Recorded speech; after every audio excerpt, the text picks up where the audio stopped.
friends, and welcome back. If you're new here, my name is Morgan and you are on my homestead here in Wyoming.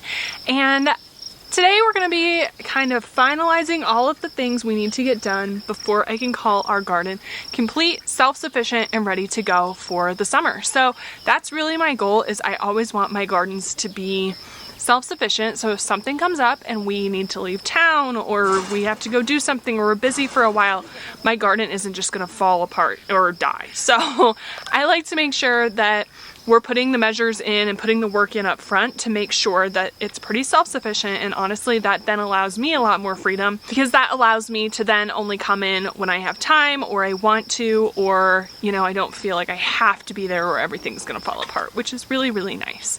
So one issue that I'm having, you can see the pallets behind me, so that's where the chicken run is, and the chicken run also is here. This fence doesn't have any blocking, and the pigs also live in there, and as a lot of you I'm sure know, pigs love to dig, and that's going to be an issue because they're starting to dig around the fence, and if our pigs get into this garden, I will cry because everything will be ruined. I guarantee it. They are like bowls in a china cabinet. It would be really bad. So today I'm going to go ahead and do some preventative work to get this fence in better position so that the pigs don't dig under it. You can see we have pallets on this side, and that was more for a wind block, but it's actually working really well in keeping the pigs from digging. So I think I'm going to follow suit and do something similar to that, but on this fence. So enough of me chit-chatting. I made myself an iced coffee. We're just gonna enjoy the day and get this project done. And I'm hoping too, if I have time, I'm gonna get our automatic watering system in too. All right, let's get going. All right, so for context, this is the fence I'm talking about. You can see where they're starting to dig it up and kind of disrupt it.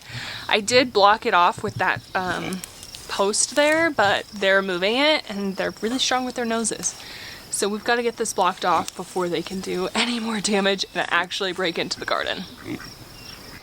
So we really don't have that many pallets left on the property, and all of these pallets were left behind by the previous owners, and so we decided that it would be best to just start using some of these scrap pallets. So they're not all in the best condition, but we wanted to put them to another purpose, so that's why we're using them as wind blocks. I think they'll also work really nicely as snow fences in the winter, and obviously a little bit of pig keeping out of the garden.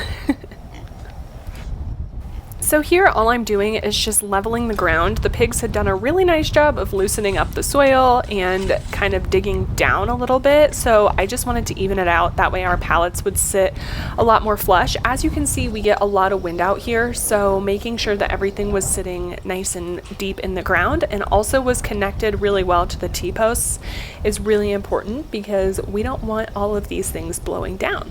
So then I just took a little bit of light wire and started wrapping that around the pallet, and then I would connect the pallets to the various T-posts. I did end up having to add in a couple more T-posts than what we originally started with, but that was super simple. We already had that on the property as well, so this turned into a free project. So here's a great example of a pallet that's not in the best condition, but honestly will work perfect for this. All we need is enough of a guard to keep the pigs from digging under or going through the fence. So I'm just going to tie this up here to the T-posts, and that's about it.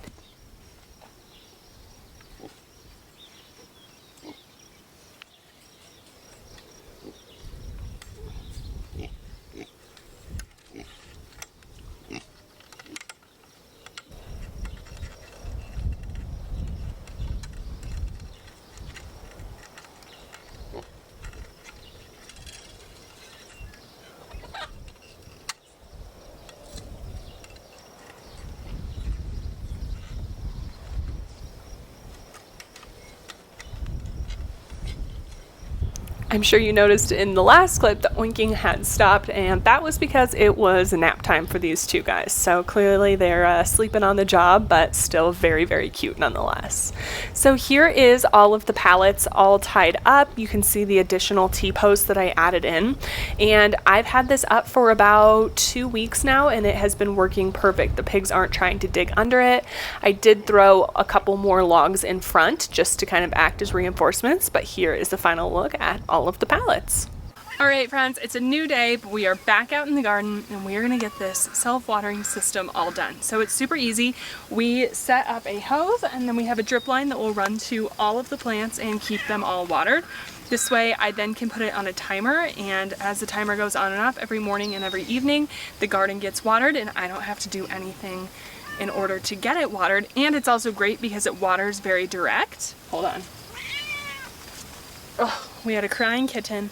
It waters super direct, and so it's easy because it helps only water our plants, meaning we're able to keep the weeds down a little bit. So that's super nice too. So let's go ahead and get our self-watering system installed and start working on that. It's honestly super easy. It's just kind of a tedious task, so I always dread it, but it's really not that difficult. So what's so easy about this is we just use one of these water spouts and then you are able to turn it on. So all I'm doing here is I'm just running the hose from the spigot all the way along the edge of the barn, and I'm going to start our rows up there. The way the drip line works is you have your hose that will run here, we'll have our main line that connects to the hose, and then we'll have little drip tapes that will run off of the main line that will go down each of the columns. So right now I'm just setting up the hose so that I can then run the main line, and then I'll run the tapes off of that main line. So what I'm holding here is that master drip, and you can see that it has kind of all of the inlets on it. So I'm just going to connect that to the hose and then run this along the top of the garden, and then from that I will connect the various tapes, which I'll show you how to do all of that, don't worry. But this is kind of like the main system beyond the hose that helps divvy out all the water down each of the rows. And the nice part is when you buy it, it just comes in a tube and then you put in your inlets where you want them. All right, so here we have a plant, and then here is our main drip line. Woo! So you can see I'm lining up this with our plant row, and then I'm going to run a tape off of this. I'm also just using some of these landscaping pegs to hold down the drip line, and I just put those in really loosely just to kind of help hold it from moving, since I'm only one person here doing it. So I'm going to get all of these lined up with each of our rows, and then we'll start running the tape. Right, so line is in, then we have our drip tape. This is just, what is this, light drip line is what it's called, and it comes in this spool, and then I just run line. So you can see this is hollow. This will attach to that piece that was on the main line, and then we would just run it down the rows, and that's how it waters everything. It's really, really super easy. So let's go ahead and get this first one in, and I'll kind of show you how it goes, and then I'm going to go ahead and get the rest of the garden in. Friends, if any of this is of interest to you, I will be sure to link everything that I'm using, the entire kit, down below in the description box. Alright, so I have this measured out now, so what I'm going to do is I open this end up, take that and stick it onto this, and then this twists down over the tape, and that's what holds it on. And that's it. Then you can see, hopefully,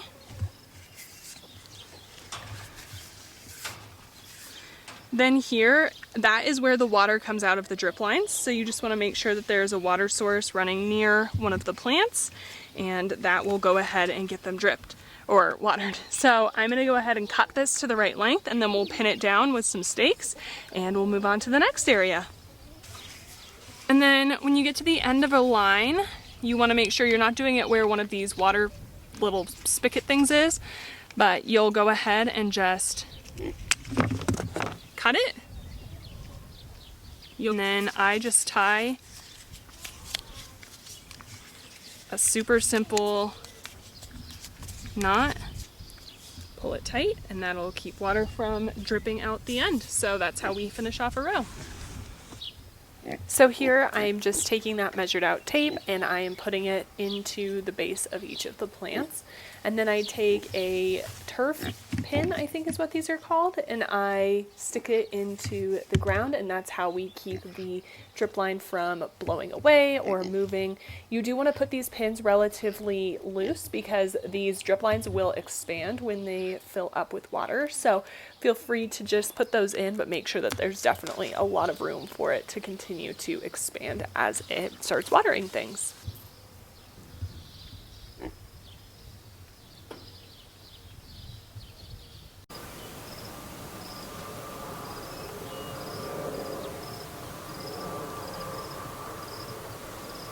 Alright, we just completed putting in all of the drip lines, all the automation for the garden for this year, so it should be all ready to go. Pretty much hands off, other than fine-tuning the amount of time that we run it for, and keeping up on weeds and whatnot. So other than that, it's ready to roll. Pretty easy. Only took about an hour or two for 2 people to do, and yeah, that's about it. So if you like this video, remember to subscribe, hit the little dingy deal, and thanks for hanging out, friends.